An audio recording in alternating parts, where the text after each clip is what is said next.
Frater, Bapak Ibu, saudara-saudari yang terkasih, Shalom. Akhirnya setelah terkapar gatal saya punya tangan, mata suka lihat umat, setelah 4-5 hari di rumah sakit, senang lagi berjumpa dengan umat. Ketika kita mendengar kata bintang, maka asosiasi kita jalan. Ada bintang kelas, ada bintang radio, ada bintang Mahaputra, ada bintang laut, ada bintang kejora, dan bintang-bintang yang lain.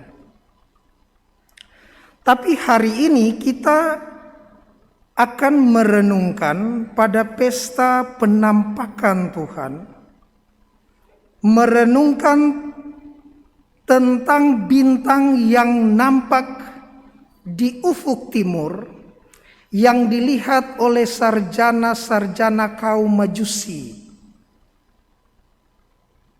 Orang-orang yang dipilih Allah atau ditetapkan oleh Allah karena kebijaksanaan dan pengetahuan ilmu perbintangan, bukan saja mempelajari tetapi merasakan getaran bintang yang muncul.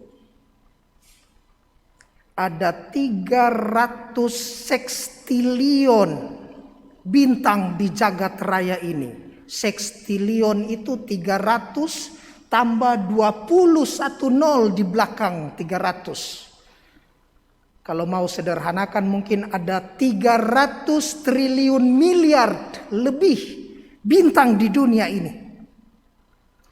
Tetapi hanya satu yang kiranya menarik masuk pandangan dan rasa kekaguman orang Majus ketika mereka melihat ada bintang yang berbeda.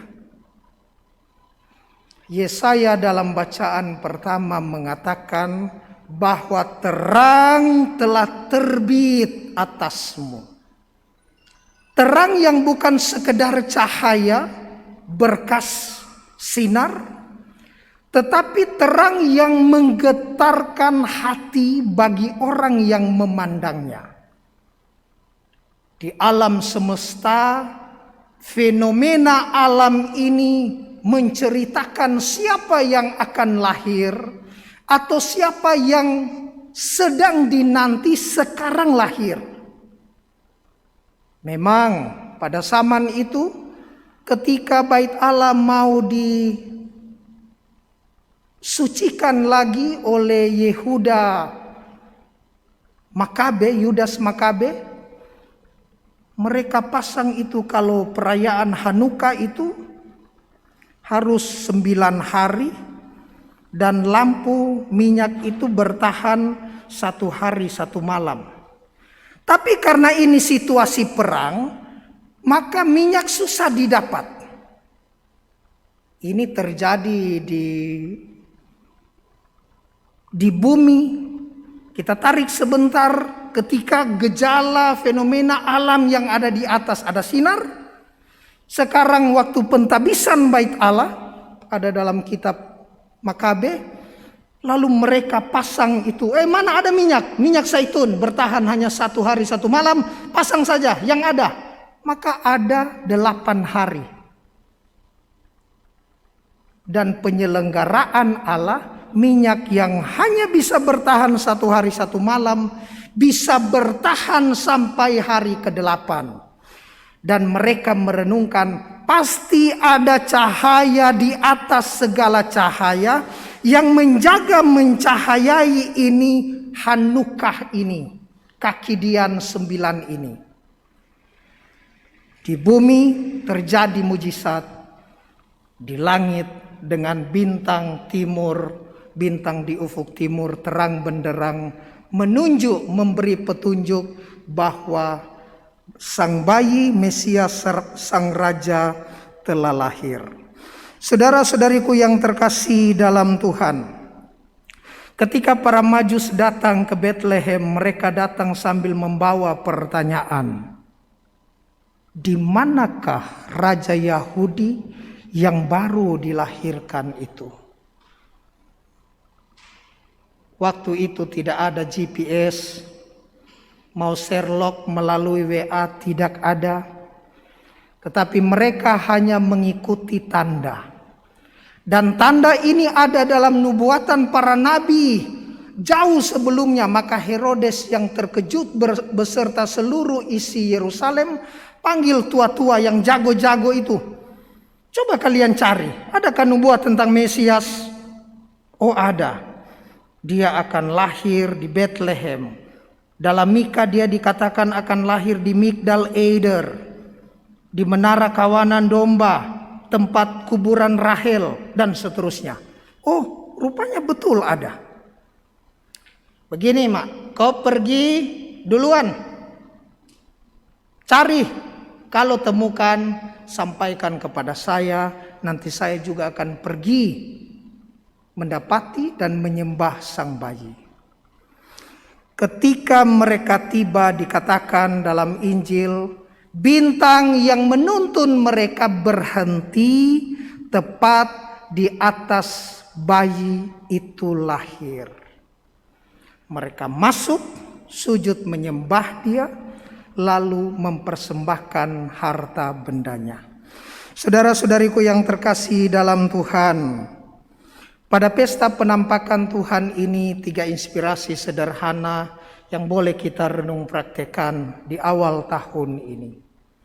Pertama, mencari kehendak Allah dalam bahasa-bahasa alam.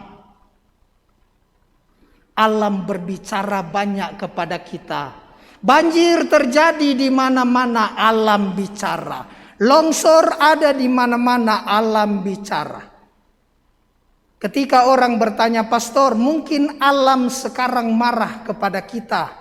Saya menjawab sederhana. Alam tidak pernah marah kepada manusia. Alam hanya mencari keseimbangan. Dia bergeliat, menggeliat, mencari keseimbangan natural yang Tuhan sudah tetapkan. Maka kalau kita buang sampah, sampah alam kembalikan kepada kita dalam bentuk yang lain.